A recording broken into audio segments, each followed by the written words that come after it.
Hi friends, మీకు గోంగూర curry recipe చూపిస్తాను చూడండి.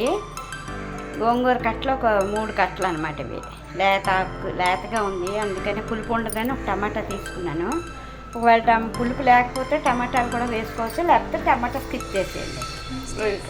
దీనికి కావాల్సిన పదార్థాలు: గోంగూర, ఉల్లిపాయలు, పచ్చిమిరపకాయలు, కరివేపాకు, జీలకర్ర, ఆవాలు, మినపప్పు, శనగపప్పు, టమాటా, ఉప్పు, పసుపు.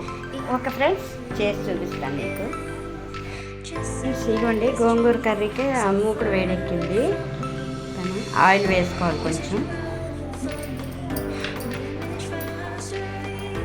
ఆయిల్ కొంచెం వేడెక్కాక పోపు దినుసులు: ఆవాలు, జీలకర్ర, మినపప్పు, శనగపప్పు.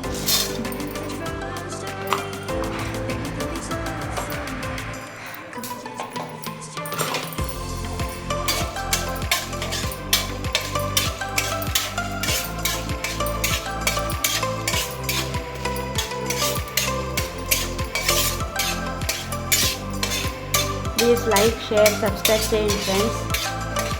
Thank you so much. ఇంతవరకు సబ్స్క్రైబ్ చేసుకున్న వాళ్ళందరికీ నా కృతజ్ఞతలు. అలాగే రెసిపీస్ చూపిస్తుంటాను చూడండి ఫ్రెండ్స్.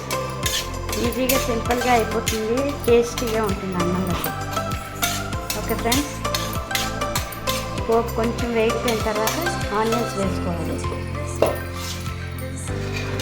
ఆనియన్స్, పచ్చిమిర్చి, కరివేపాకు.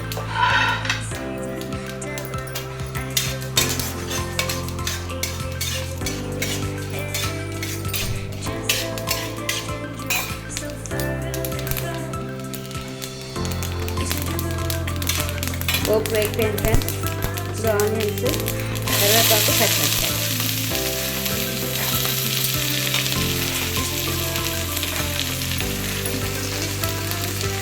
ఈజీ ఫ్రెండ్స్, ఇది చాలా నిమిషంలో అయిపోతుంది.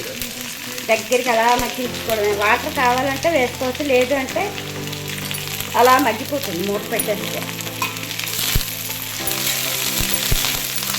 కొంచెం ఆనియన్స్ వేగిన తర్వాత గోంగూర వేసేస్తాం. ఉప్పు, పసుపు, టమాటా.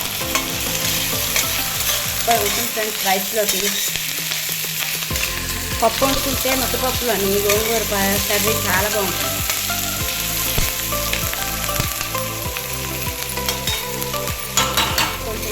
అన్నంలో కలుపుకున్నా బాగుంటుంది.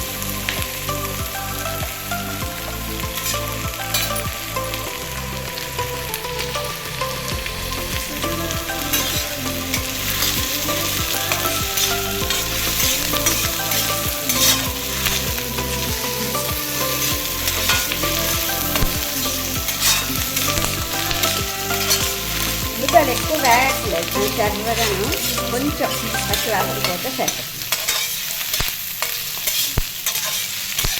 విటమిన్స్ కూడా ఉంటాయి అందులోనే. ఎక్కువ వేగితే విటమిన్స్ పోతాయి.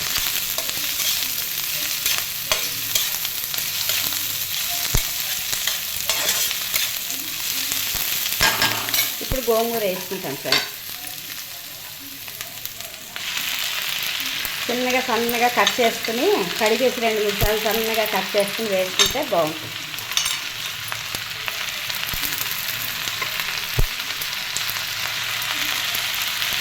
తర్వాత ఉప్పు, పసుపు, టమాటా.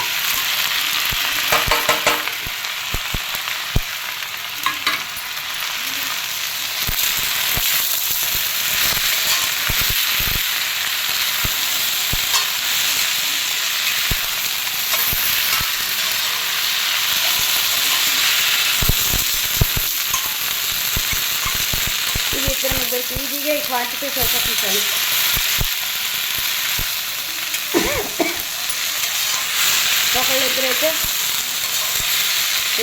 ఇద్దరికైతే శుభ్రంగా ఒక 2 కోట్లు తిని.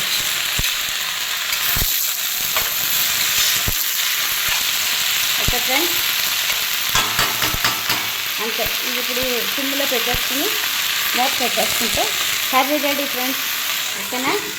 Thank you friends. Gongura curry ready. ఒక ఫ్రెండ్స్ రైస్లో సూపర్.